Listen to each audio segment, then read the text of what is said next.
Hi guys, welcome to the channel, and today we're going to be going over week 5 of the Cullinan to Tonteldoos, as well as the lights I'll be using along the way.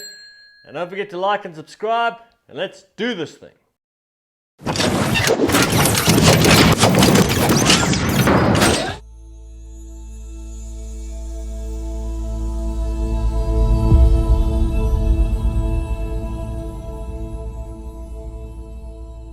So if you haven't seen the other videos in the series yet, I'll leave a link above over here where you can watch the other ones. And as usual, we'll go over the training for the week. And Tuesday, Wednesday, Thursday, as normal, indoor cycling rides. So let's have a look at that. So last week I said I'm going to replace one of the rides with interval training. I did that. It wasn't actually successful for me. And I think the reason for it is I think the recovery time between the intervals is too long. Therefore, it allows my heart to come down too low. Therefore, the average heartbeat is once again too low, and then you're basically just losing that ability to train there or to actually put more stress on the system. So on the Tuesday ride, it was a 1 hour 6 minute, average 96. Like I say, not very high, especially for interval training. Yeah, there's one or two things going wrong there. Like I say, it's either the interval or my FTP is definitely too low for those interval settings there. But still zone 1 and 2, so not too bad. Wednesday recovery ride, average 91. And like I said, going back to the Tuesday, 96, recovery 91. I mean, they're basically the same thing. Thursday ride, 1 hour 20, 103 average heart rate. Zone 2 endurance. That's more or less what I'm expecting out of a ride. And then coming on to the Saturday, we've got 5 hours 13 for the Saturday ride, average 111. It was actually a very productive ride, lots of climbing, and as you can see, the heart rates are spread throughout the entire range there, excepting obviously zone 5, but it was actually a very productive ride, 100 kilometers. Sunday's a tough ride. After Saturday, as the week before, by the time you get to Sunday, the legs are very, very heavy, tired, and but still a good effort there. Average heartbeat of 98, and in zone 2 most of the time. So that's actually a very good effort, although I found now that the body's obviously getting very tired, but lots of fatigue. So when you're on straights, and obviously downhill, no problem, but as soon as you hit an uphill, the legs just collapse. There's nothing there, and that's the reason why you're only sitting at, or I'm only sitting at 98 heartbeat, because I actually cannot push any harder. My legs will not allow it. So this week is coming up now. Week number 6 is actually recovery week. It doesn't mean that there's no riding, it just means that a lot less riding, and I think the body and definitely the mind needs a bit of a rest there to get going again, and to obviously go forward to the rest of the race. You can't continually push hard all the time. And if we look at the week stats, 191 for the week, and a massive 13 hours 34 or 29 for the week. That's a lot of training in a week, but I think it was a productive week, excepting for the interval training, which I think was a total waste of time. So now let's just have a look at the lights I'm going to be using. So starting off with the easy one first, the rear light. It's just going to be a USB chargeable rear light like this. Nothing fancy. It's got a few different modes, so I'll just switch that on.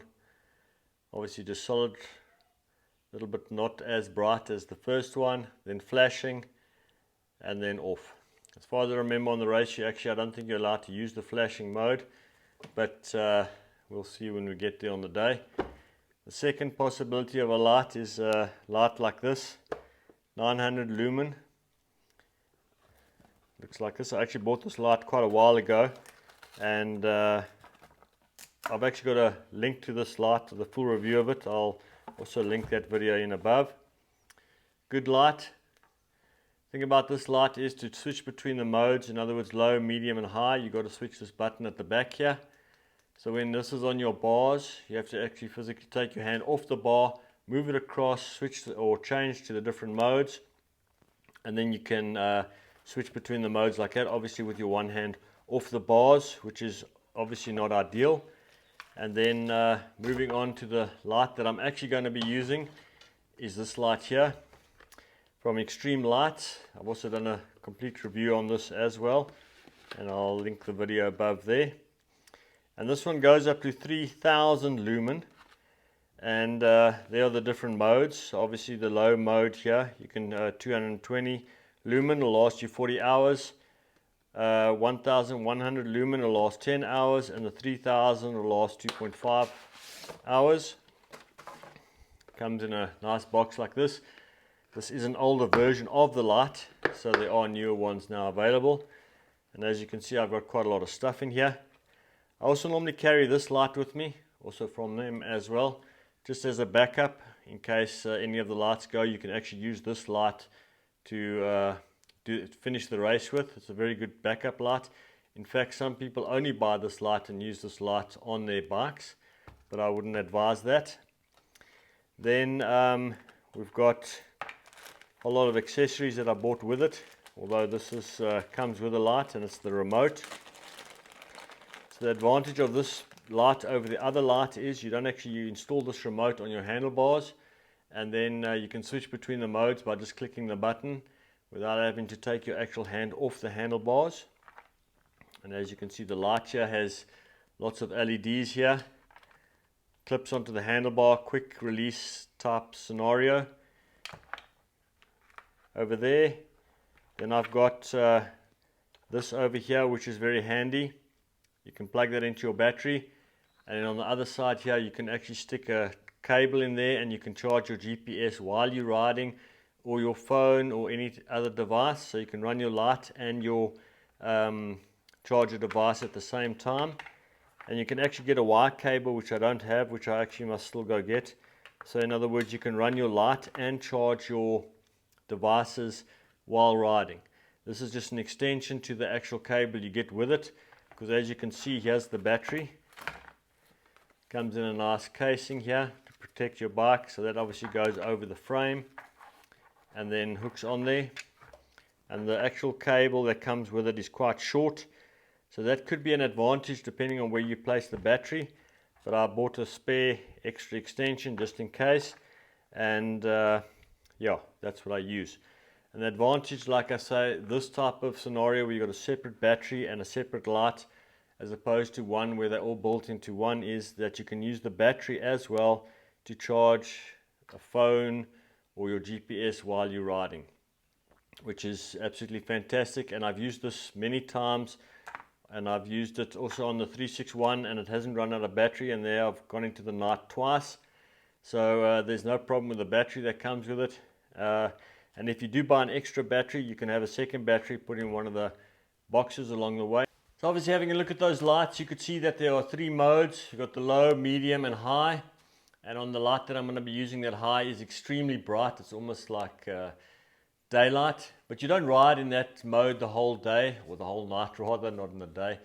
You use the light as follows. When you're going downhill, you put it on the brightest because you want to see where you're going. So obviously you're moving fast down the hill. When you're going on a flat or you're going uphill, you put it on the lower setting, and therefore your battery lasts forever. Well, relatively speaking, but so you don't ride the whole way on your light saying, okay, it's only going to last 3 or 4 hours. It doesn't work like that. You put it on the lower setting, going uphill, lower setting on a straight, and higher setting on a downhill, and that's the way you use the light. So you're not continually actually using the battery, you're just using it as you require. And as I said earlier, the great advantage of the separate battery is you can run or you can charge your cell phone, you can charge your GPS, and then you can also use the battery to run the light. And if you're really worried about the battery running flat, you can have a second battery stashed along the way somewhere in one of the boxes. You can pick that up and then use that. Although in this race, Cullinan Tonteldoos, we're only going to be the last section, and I'm hoping to finish about 10 or 11 o'clock at night. So you're actually not going to be in darkness the whole race, like let's say, for example, the 361 or the other previous Cullinan Tonteldoos. We actually started at night, and you were then forced to ride the whole night in the dark. It's not going to be that way this time. So it's actually a bit like the the Transbavillon, and also you start in the day and you end at night. So you're not spending the entire night, hopefully, riding with a light. So guys, hope you enjoyed this video, and don't forget to like and subscribe, and I'll see you next time.